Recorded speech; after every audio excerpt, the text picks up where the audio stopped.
আসসালামু আলাইকুম গাইস। আজকে আমরা দেখব বেফাকুল মাদারিসের রেজাল্ট শিট কীভাবে বের করতে হয়। প্রথমেই আপনাদের স্ক্রিনে থাকা ক্রোম ব্রাউজারটিকে ওপেন করে নেবেন। তারপর আপনাদের ক্রোম ব্রাউজারে থাকা সার্চ অপশনে গিয়ে লিখবেন wifaqresult.com। তারপরে প্রথমেই যে ওয়েবসাইটটি আসে আমরা ওই ওয়েবসাইটটিতে ঢুকবো। এখন আপনার সামনে একটি ইন্টারফেস শো করবে, যেখানে লেখা থাকবে কেন 0 পরীক্ষা নির্বাচন করুন। যেখানে তারিখ থাকবে, আপনার যে বর্ষের তারিখ ওইটা দিতে হবে। তারপর মারহালা নির্বাচন করুন।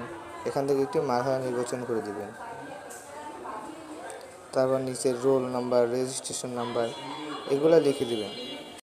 সব কিছু ঠিকভাবে দেওয়ার পর আমরা ভালোভাবে চেক করার পর অনুসন্ধানে দেব। অনুসন্ধানে দেওয়ার পর আপনাদের যে রেজাল্টটা সেটা চলে আসবে। আপনার নাম, ঠিকানা সব কিছু চলে আসবে।